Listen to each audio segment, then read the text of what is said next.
com Deus.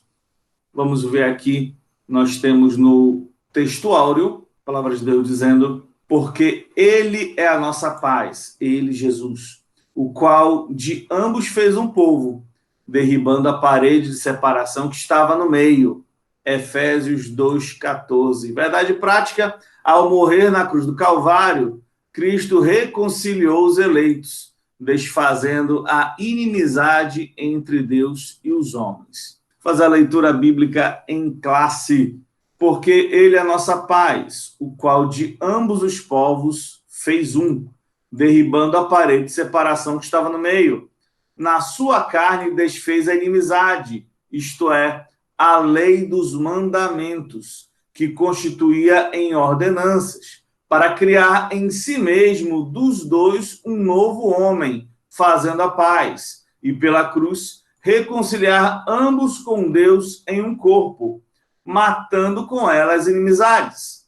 Vindo ele, evangelizou a paz a vós que estáveis longe e aos que estavam perto, porque por ele ambos temos acesso ao Pai em um mesmo Espírito.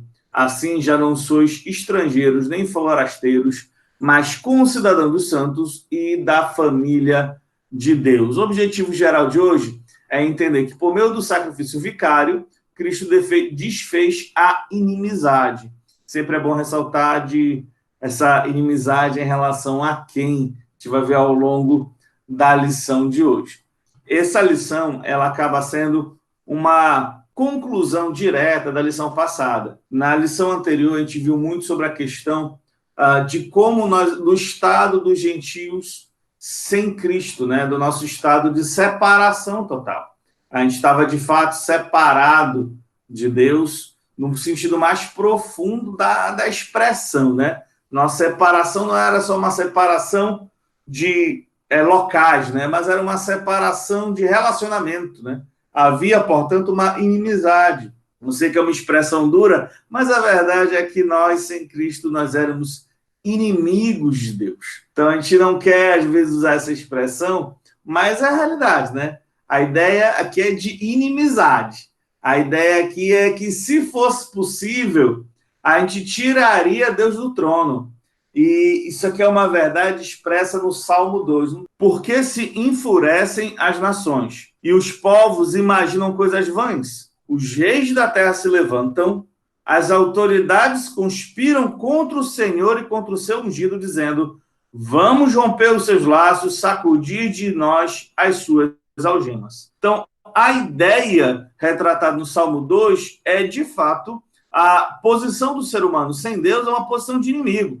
Se a gente pudesse, a gente, de fato, tiraria Deus do trono. Essa que é a grande realidade. Toda a vida do ser humano sem Deus, sem Cristo, a parte de Cristo, é uma expressão disso. Quando a gente perde o relacionamento com Deus, ainda no Jardim do Éden, a partir desse momento, a nossa postura é uma postura de tentar viver a parte do Senhor. Inclusive, a própria rebelião do Éden, o próprio pecado que deu origem a tudo isso, é uma expressão desse sentimento. Quando o cerne da tentação é dizer que, olha, vocês vão poder viver sem Deus no comando, né? Vocês vão ser sabedores do bem e do mal, serão iguais a Deus. É uma rejeição ao senhorio de Deus. Óbvio que essa rebelião de Deus com o homem é uma rebelião altamente infrutífera, porque no verso 4 vai dizer: aquele que habita nos céus dá risada, o Senhor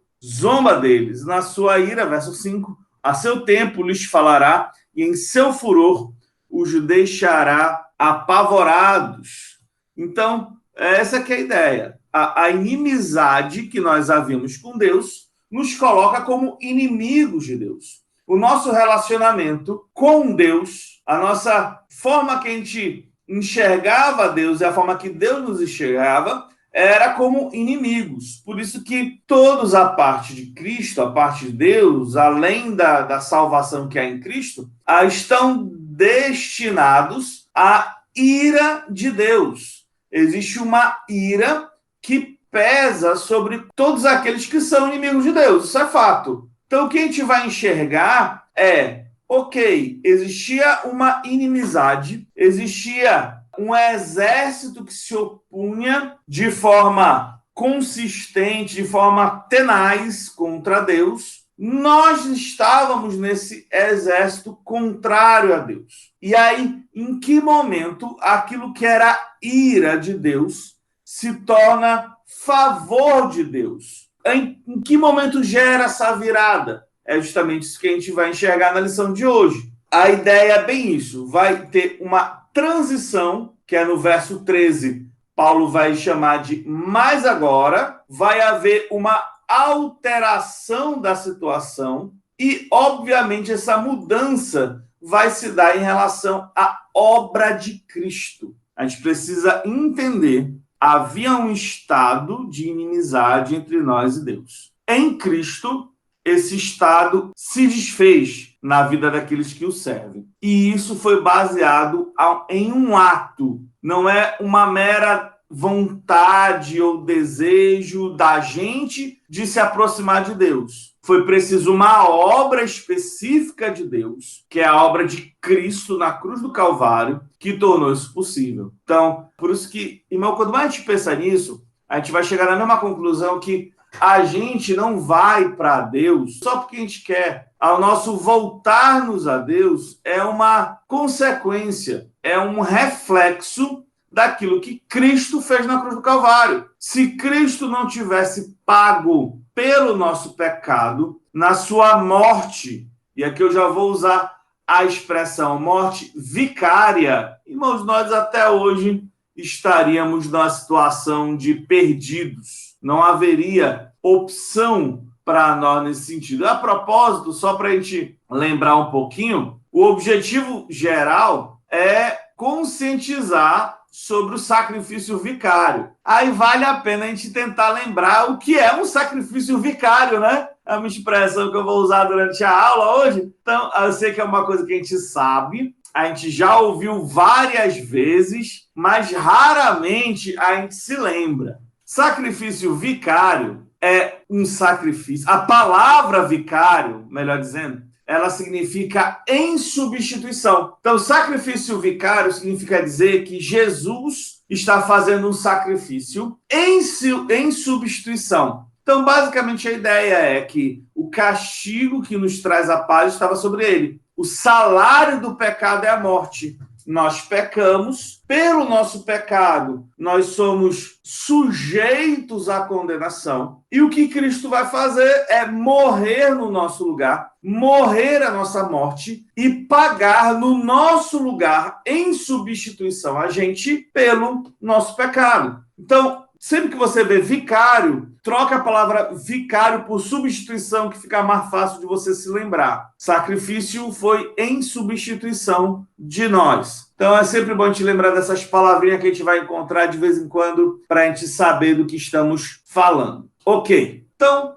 entrando na lição, no ponto 1, Cristo desfez a inimizade entre os homens. Irmãos, primeira coisa, isso eu preciso fazer essa pausa importante. A primeira inimizade que Cristo desfaz é entre Deus e os homens. Nós, repito, éramos inimigos de Deus. Em Cristo, nós agora não somos mais inimigos, nós somos filhos amados de Deus, né? Filhos da adoção, somos parte da família de Deus. Essa variação, a separação que havia entre Deus e os homens, ela se desfaz através de Cristo, por meio do seu sacrifício em substituição, seu sacrifício vicário. Agora, existe também uma separação entre homens. O texto vai falar que existe a parede de separação entre os homens. Aqui está sendo bem específico. Paulo está falando de algo acerca da construção do Templo de Jerusalém, em que dentro do Templo de Jerusalém havia entre o santuário e o átrio um muro. E esse muro é um muro literal, é um muro de construção, de alvenaria, bora chamar assim, que o gentio não podia cruzar de um lado para o outro. Então, de um lado ficava os judeus que podiam entrar no templo e existia, depois do muro, do lado de fora, um pátio dos gentios, que era até onde o gentio, aquele que não é judeu, poderia ir. Então, o que é que Paulo está querendo nos ensinar com essa expressão dele? Olha, existe um exclusivismo religioso do judaísmo. O judaísmo, por ter sido o povo escolhido de Deus, né, em Abraão escolhido por Deus, por serem guardiões da palavra de Deus e terem sido chamados a ser uma nação de sacerdotes, uma nação separada dos demais, ele vai acabar desenvolvendo isso para uma separação, para uma barreira com as outras nações. E essa barreira religiosa, ela é extrema. Tem uma história aqui maravilhosa em Atos 21, do verso 28 em diante, que basicamente o que acontece? Paulo estava em Jerusalém, lá no templo, as pessoas achavam, o texto não vai dizer que Paulo tinha levado um grego para o templo, mas eles achavam que Paulo tinha levado um grego para dentro do templo, porque eles viram Paulo andando com um dos seus discípulos, que era gentil, em Jerusalém, acusaram Paulo de ter feito isso. Isso virou uma grande confusão. Paulo apanhou, teve uma multidão enfurecida que foi para cima de Paulo, foi necessário a guarda intervir, Paulo foi levado preso por causa disso. Só para tu perceber que é algo muito forte dentro da mentalidade judaica, esse exclusivismo, né? Agora tu entende a dificuldade do judeu entender que a igreja é um povo que é feito tanto de judeus quanto não judeus. Quer dizer, antigamente só quem tinha acesso ao Deus, né, de Abraão, Isaac e Jacó eram os judeus. Agora o evangelho está indo para os gentios, para aqueles que não podiam nem entrar no templo, nem passar do átrio dos gentios. Olha o choque para eles, olha a dificuldade para eles entenderem isso. Não deveria, na verdade, porque, afinal de contas, a promessa de Deus sempre incluiu, e desde o Velho Testamento, que incluiu as demais nações de um modo muito claro. A promessa, aquilo que Deus fala para Abraão em Gênesis 12, é que neles seriam bem-aventuradas, né? Seriam bem abençoadas e benditas todas as nações da terra. A Bíblia tem uma expressão que vai dizer que Jesus é o desejado de todas as nações. Então, tem várias passagens bíblicas no Velho Testamento que já vão mostrar que o plano de Deus não é somente para o povo judeu, mas que através do povo judeu e através de Cristo, todas as nações pudessem vir a ele. Deus não é um Deus tribal, não é um Deus de uma nação. O nosso Deus é Deus sobre toda a criação. Então, é natural que ele proporcionasse, de alguma forma, um mecanismo, um método para a salvação de todos nós. Então, basicamente, o que é que Paulo está dizendo? Que a parede de separação, ela foi derrubada. Ou seja, não existe mais nada que separe o povo de Deus. Não existe mais inimizade ou divisões entre nós e os judeus. E aqui vale a pena a gente fazer um destaquezinho. Primeira coisa, tu vê o tamanho da bobagem que segmentos neopentecostais hoje têm. Existem algumas igrejas que têm um retorno a um judaísmo. A gente vai ver igrejas evangélicas neopentecostais que celebram, por exemplo, a festa dos tabernáculos, a festa, né, do Pentecoste, seja lá qual festa do calendário judaico. Isso é uma bobagem. Jesus já separou, já quebrou o muro de separação, já não tenho mais por que querer voltar ao judaísmo para poder servir a Deus. Isso não tem o menor sentido. E a gente vai aprofundar esse entendimento um pouquinho mais para frente. E uma outra coisa que também a gente vai aprofundar um pouquinho mais para frente é que, ora, se não há mais divisão e se Cristo está fazendo de todos os povos um só povo, é natural que a gente tenha na igreja uma diversidade extraordinária em termos de tipos de pessoas, entre pessoas, né? Pessoas diferentes adorando ao Senhor. Isso é bom que essa diversidade exista. Outra coisa que a gente vai entender é que o texto sagrado está falando que foi abolida, inclusive, a lei dos mandamentos. E aqui é sempre uma coisa que a gente precisa também voltar para entender o que é essa lei dos mandamentos que foi abolida por Cristo Jesus. Aqui é a visão mais clássica possível. Uma visão tripartida da lei mosaica. Ou seja, é uma lei com 3 esferas de atuação. Existe, portanto, uma esfera moral, uma esfera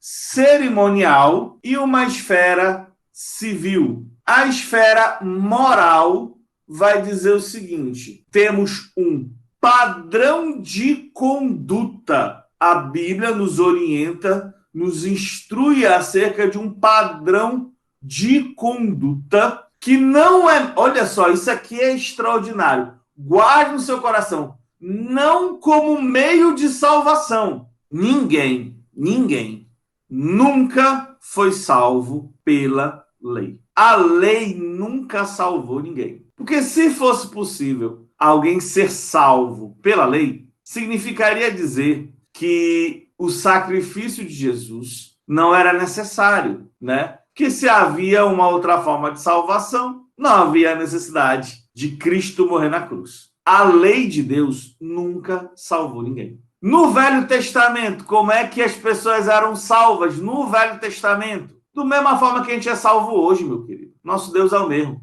No Velho Testamento, as pessoas eram salvas pela fé, através da fé. A diferença é que no Velho Testamento, as pessoas criam na promessa do Messias, que o Cristo viria e seria o Redentor. No Novo Testamento, e para nós, igreja, nós cremos que Jesus já veio, cremos no Cristo e cremos que Cristo voltará para buscar a igreja. Mas o meio que nós chegamos à salvação é a fé. Sempre foi pela fé. Base bíblica para essa minha afirmação. Romanos capítulo 4, Paulo vai dizer que Abraão creu, e isso lhe foi imputado por justiça. Observa, foi Abraão, pela fé, obteve a justificação, pela fé. Então, a lei moral, que até hoje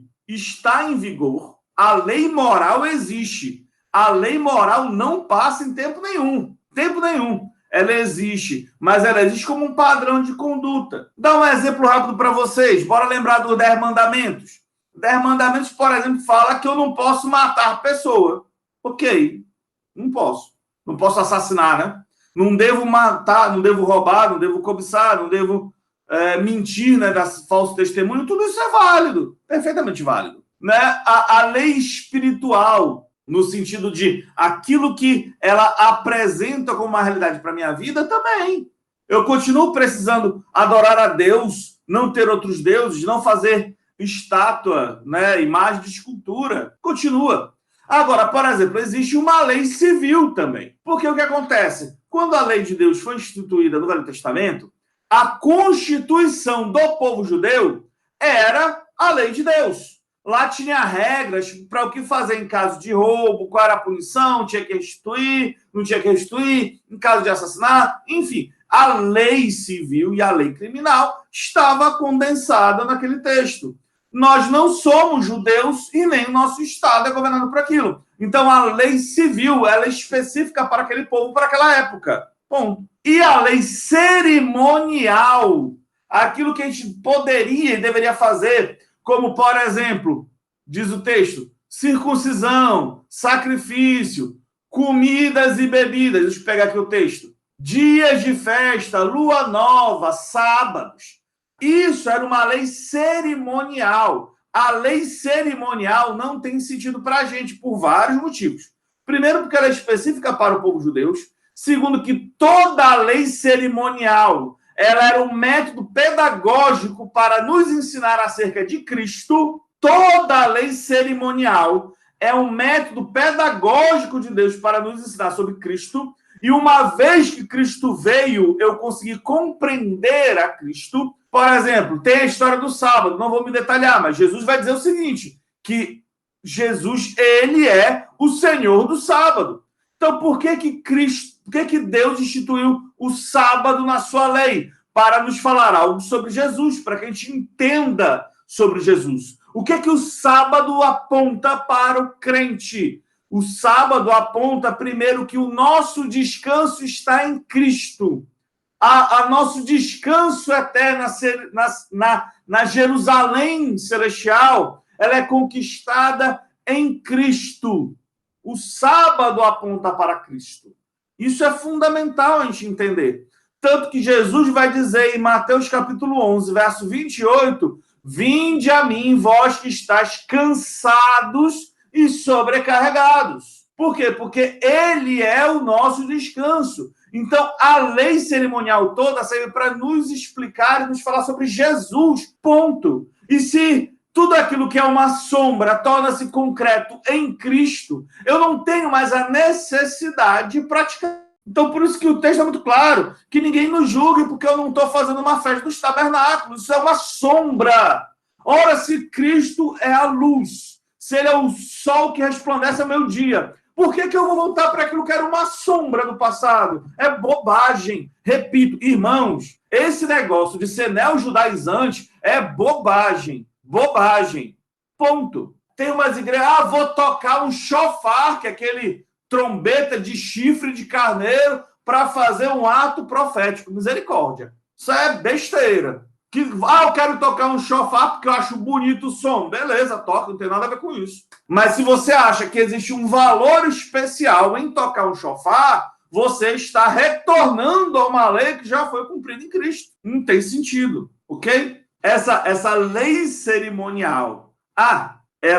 Só uma outra coisa que é importante. A lei cerimonial, ela nos explica sobre Cristo e ela é realizada plenamente em Cristo. Então, bora aqui, que é esse ponto 3. A lei cerimonial, por exemplo, ela vai falar sobre sacrifícios. Ela vai falar sobre, por exemplo, a oferta pela culpa, a oferta pelo pecado, oferta de cereais, oferta de holocausto, etc. Toda a lei cerimonial, ela é cumprida em Cristo Jesus. Hebreus capítulo 7, verso 27, é o texto que está sendo citado na lição, vai dizer que Jesus, ele é o sacerdote, ele é o sacrifício. E o sacrifício que Jesus fez é suficiente, foi uma única vez realizado, não precisa ser mais repetido. Porque tudo aquilo, um holocausto no dia do perdão, no dia do Yom Kippur, para pedir o perdão dos pecados da nação. Isso não é necessário fazer. Por que não? Porque Jesus, ele é o verdadeiro holocausto. Ele verdadeiramente morreu, se deu para verdadeiramente pagar nosso pecado. Então, esse sacrifício é suficiente. Por que eu não preciso mais cumprir sacrifícios da lei? Os sacrifícios, a lei cerimonial, que ela já foi plenamente realizada em Jesus. Não sobra mais o que eu fazer em relação a isso. Então, se ela já foi plenamente realizada em Cristo, tudo aquilo que separava judeus e gentios em relação a essas práticas foi revogada. Não tem mais necessidade. Por isso que nós não temos mais nenhuma necessidade de ordenanças ritualísticas. Portanto, a nossa separação entre nós, gentios, e os judeus não existe mais. Aplicação rápida. Irmãos, nós precisamos sempre assentar no nosso coração que o nosso Deus, ele fez nele um só povo.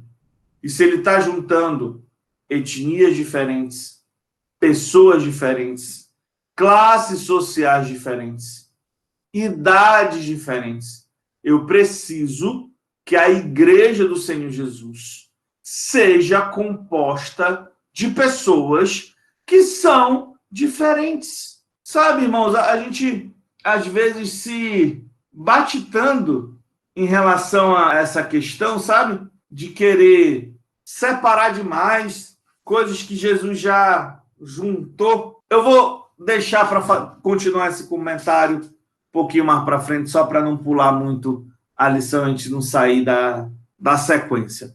Mas a ideia é justamente essa. Pela paz, Cristo fez um novo homem. Então, quando ele tira a separação que existe quando ele tira, perdoe, a inimizade entre Deus e homens, entre homens e homens, ele está, portanto, se tirou a inimizade, ele está instituindo a paz. E essa paz aqui, irmãos, ela é tremenda. A primeira ideia de paz é boas relações. Ou seja, deixou de ter aqueles conflitos, né? Não tenho mais confusão, não tenho mais problema. É a ausência de conflito. Além disso, paz também tem uma ideia de tranquilidade. Porque às vezes, irmão, você não tem conflito, mas está inquieto. Quer ver um exemplo? Nesses dias agora de quarentena, é muito interessante. Muitas pessoas estão em casa, cumprindo a quarentena, estão de boa, sem maiores, né, situações, mas não conseguem experienciar a paz. Não estão sentindo paz no seu coração. Por quê? Porque às vezes a paz não é só a ausência de conflito. Eu tenho a ausência de conflito é uma parte, mas a paz bíblica ela vai para além disso.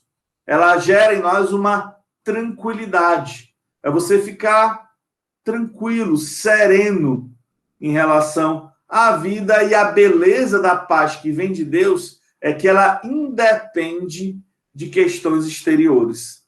É uma qualidade espiritual, porque a paz ela compõe o fruto do Espírito, é um dos aspectos do fruto do Espírito. Agora, para além de tudo isso, a paz ela é literalmente Cristo na nossa vida. Porque a declaração de Paulo é que Cristo é a nossa paz. Então, não é simplesmente que Cristo vai fazer a paz em nós, vai promover a paz em nós, que ele é o autor da nossa paz. Significa dizer que Cristo habita em nós e ele mesmo é a nossa paz. Por que a gente pode ter essa paz, que é para além da ausência de conflitos, mesmo em momentos atribulados? Ora, porque Cristo é a nossa paz. E Cristo vai nos prometer isso.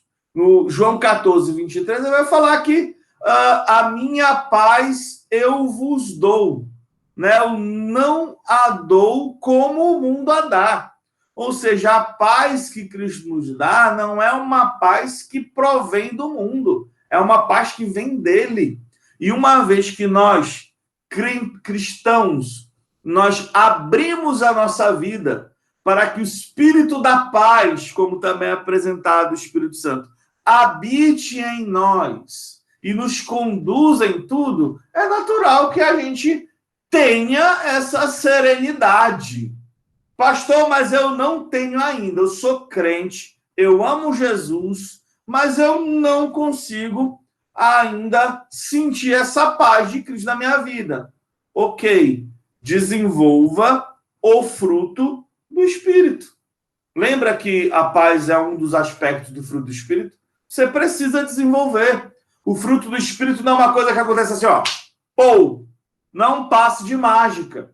É uma obra gradativa que o Espírito Santo Deus vai fazendo na nossa vida, nos dando paz, amor, gozo, alegria e etc. Então, é algo que o Espírito Santo vai promover em nós, passo a passo.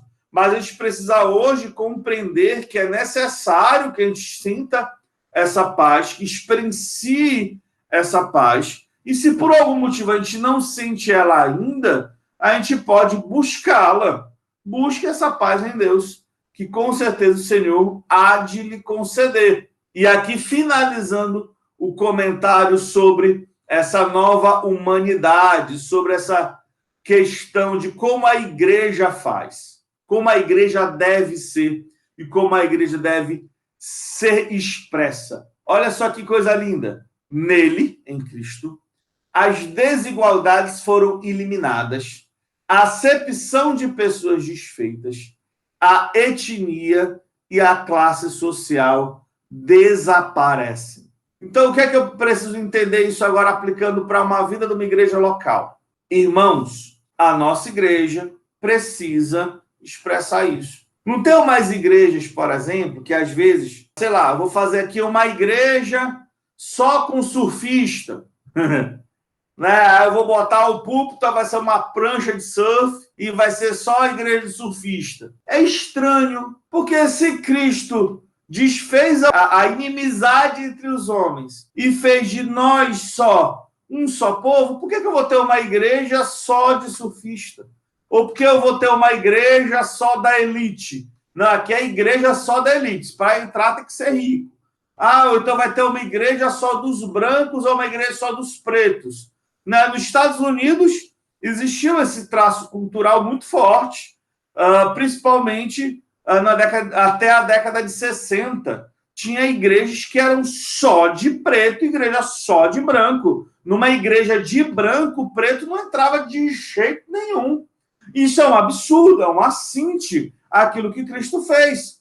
Agora, observa, Jesus, eu vou falar isso, misericórdia. Se Cristo ele chamou povos e pessoas diferentes, de classes sociais diferentes, de culturas diferentes, de etnias diferentes, de idade diferente. Irmãos, a gente precisa entender que é natural que na nossa igreja existam pessoas que são diferentes da gente. Eu não posso querer que as pessoas dentro da igreja sejam todas iguais, como um bocado de bonequinho Playmobil feito em escala. As pessoas são diferentes e é bom que sejam. É bom que seja.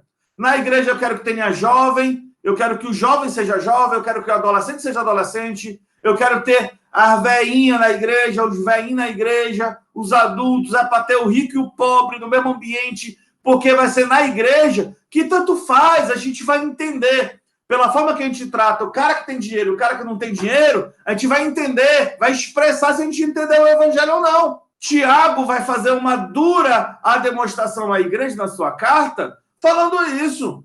Porque na igreja, no início da igreja, e isso acontece até hoje em alguns cenários, quando o irmão tem mais dinheiro, ele é tratado de um jeito. O irmão que tem menos dinheiro é tratado do outro. Nossa, é uma besteira. Porque em Cristo nós fomos feitos um só. Então a nossa igreja, ela tem que ser, nesse sentido, agregadora de todas as pessoas. O nosso culto tem que ser um culto que agregue desde a criança até o idoso. A linguagem do nosso culto tem que ser tanto para o crente de 30 anos de evangelho, 50 nascido na fé, quanto para o novo convertido que chegou agora na igreja. Todos eles precisam entender o culto. E a gente tem que ter essa preocupação até na forma que a gente se expressa na hora do culto. Que às vezes a gente fica falando nosso evangeliquez e a pessoa que está chegando agora na igreja não tem a menor ideia do que está falando. Tu acha que uma pessoa fora da igreja vai entender expressões como é só o manto? E aí, soldado? E aí, fala vaso? Irmão, só quem entende essa gíria de crente é quem é crente que já tem tempo de igreja. Aí o cara acabou de aceitar Jesus e eu não me preocupo com isso, eu estou perdendo o sentido da nossa pluralidade, da nossa diversidade que exalta Deus. Irmãos, a multiforme graça de Deus, ela precisa ser expressa através de uma multiplicidade de pessoas. Isso é válido, inclusive, para pastores. Os irmãos já conheceram vários pastores, sabem que alguns pastores são mais focados, né? O seu ministério é mais direcionado para a palavra, outros é mais direcionado para o ensino, outros é mais direcionado para o evangelismo, outro é mais direcionado para a oração. Irmão, isso não tem problema nenhum, porque as pessoas são diferentes. A gente não vai fazer que todos os pastores sejam iguais, porque os crentes não são iguais. E na diversidade é que a gente aprende, irmãos. É na diversidade, é com o diferente. Sabe, eu enxergar que tem um irmão que ele tem um chamado todo especial para missões que de repente eu não tenho, mas eu posso aprender com ele e acender um pouco no meu coração uma chama mais missionária. Mas bora lá, para finalizar nossa aula no ponto 3. Eu já entendi que, primeiro, lição anterior, nós éramos inimigos de Deus.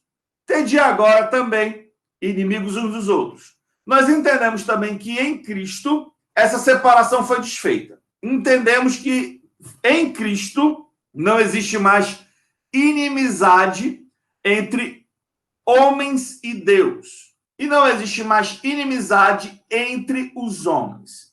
Essa nossa reconciliação, portanto, é uma reconciliação vertical entre nós e Deus e uma reconciliação horizontal entre os homens. Ok, eu já entendi isso.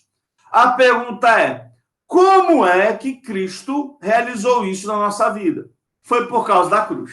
Tem um hino da harpa que fala que o tema do bom pregador é o Calvário. E é verdade, irmãos. A gente, às vezes, prega sobre tantas coisas, né? E será que a gente está pregando o suficiente sobre o Calvário, sobre a cruz? Será que eu entendi a cruz e vivo a santa expectativa e esperança que a cruz me deu? Eu preciso entender aquilo que outro em Darpa vai chamar de a mensagem da cruz. O que é a mensagem da cruz? Irmãos, quem nos deu acesso a Deus foi Jesus. Mas ele nos deu esse acesso morrendo numa cruz do Calvário. Esse é talvez o ensinamento mais forte acerca da obra de Deus e da graça de Deus. A gente é acostumado a pensar numa graça fácil, né? Falar, o que é que eu preciso fazer para ser salvo? Foi a pergunta anterior, né? A resposta é pela fé.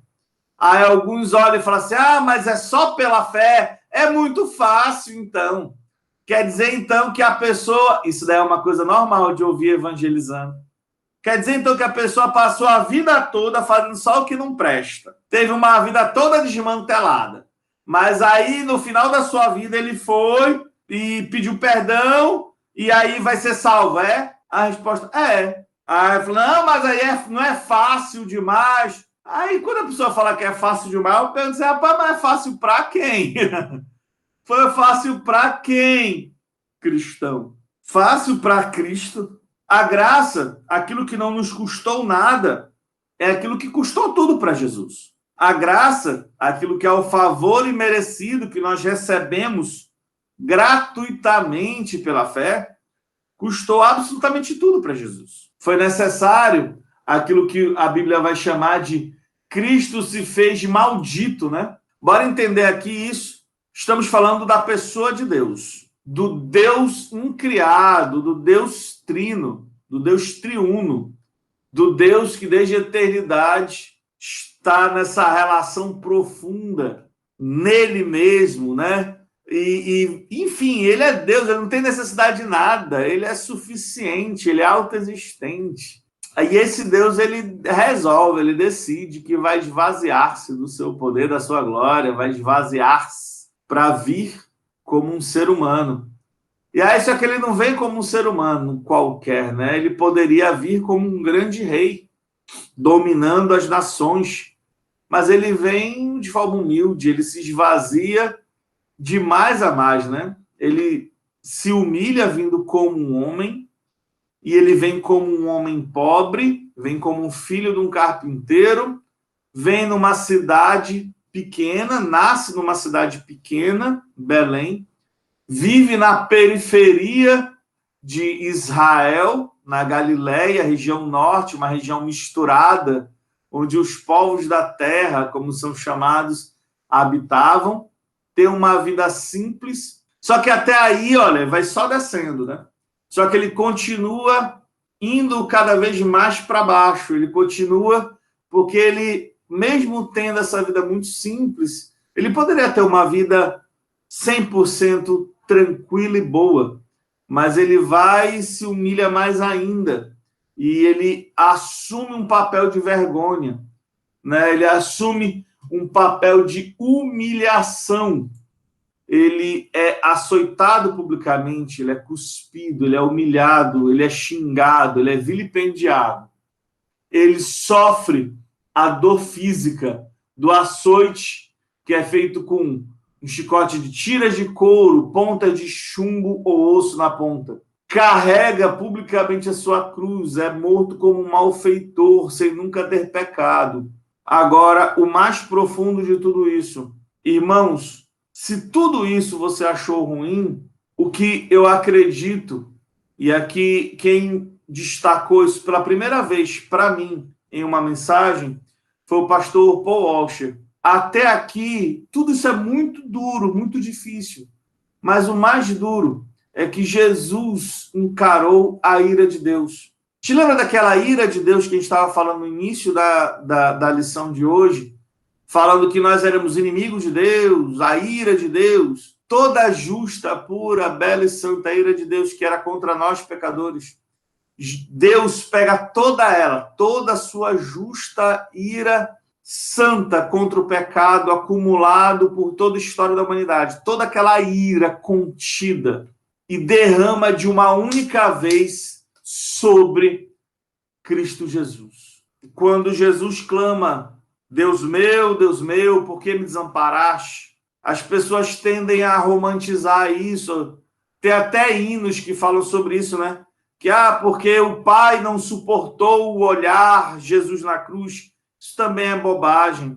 Na realidade, o que está acontecendo nesse momento é que Jesus, pela primeira vez na sua existência, eu estou falando desde pré-encarnação, pela uma única vez, ele olha para o Pai e não vê o olhar do Pai amoroso. Ele vê a ira de Deus. Deus está olhando para Jesus e não está vendo o Filho amado. Jesus olha para Deus, o Pai, olha para Jesus e está vendo o pecado.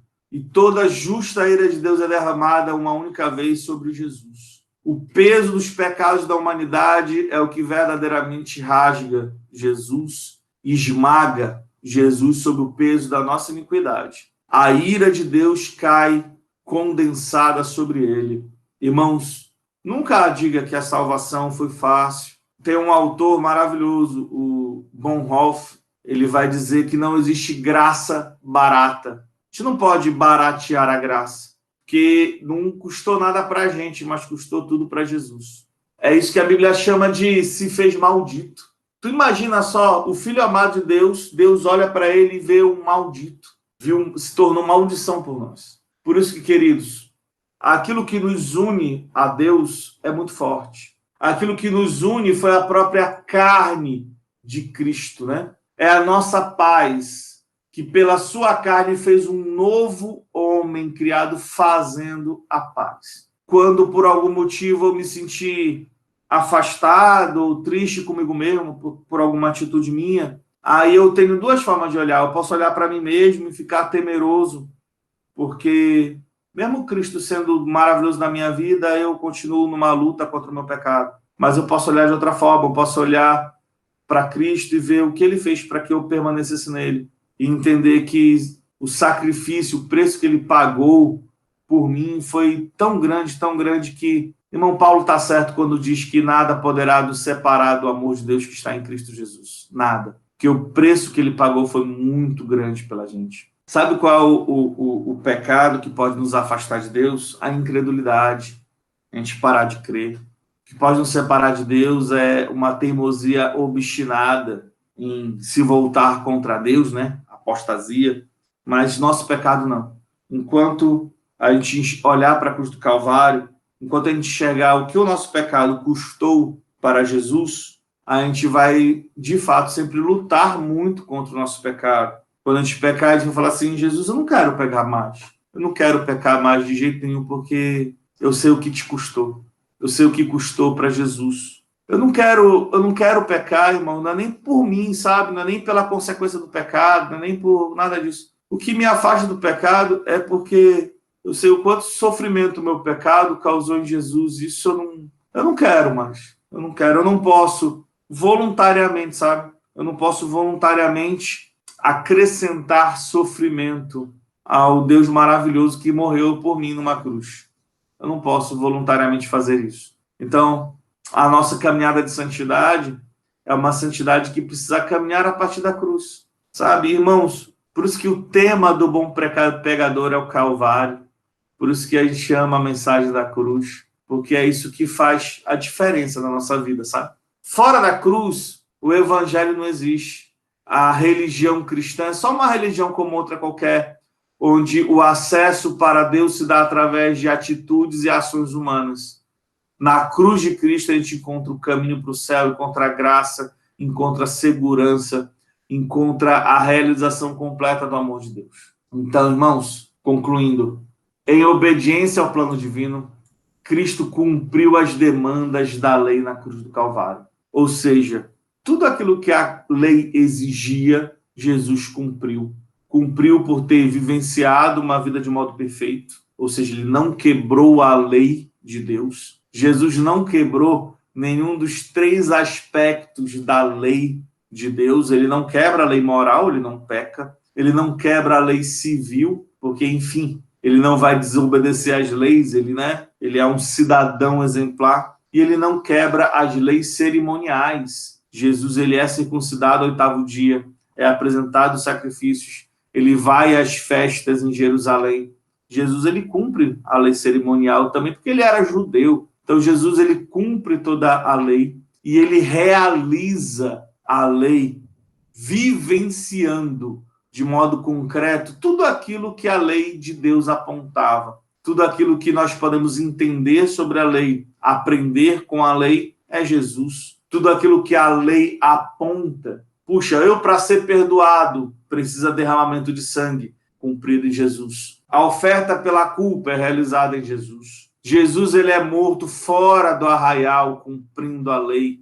Do cordeiro que leva a nossa culpa deveria ser imolado fora do arraial. Jesus, ele é o pão que desceu do céu, né? Ele é o pão da mesa da proposição. Jesus é a luz que brilha no castiçal, no candeeiro. Jesus, ele é a nossa santidade representada pela bacia de prata. Jesus é o holocausto que queima completamente, que nos mostra a nossa consagração completa. Jesus, ele é o cheiro suave às narinas de Deus. Sabe, Jesus, ele é a concretização de tudo isso. Em Cristo, toda a lei cerimonial ela é realizada plenamente. Por isso que nós não precisamos mais seguir leis cerimoniais. A gente agora precisa seguir a Cristo. Lembrando que isso vai gerar em nós uma paz conquistada entre nós e Deus, entre nós e as pessoas. E isso vai formar um novo povo. A Igreja de Jesus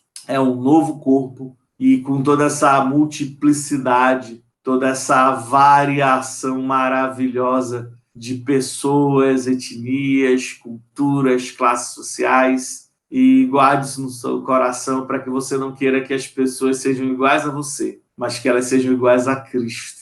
E naquilo que a gente é diferente, que a gente possa aprender com as nossas diferenças, valorizar aquilo que nos torna diferentes uns dos outros, e não que isso sirva de separação, mas que isso sirva apenas para revelar a beleza do nosso Jesus.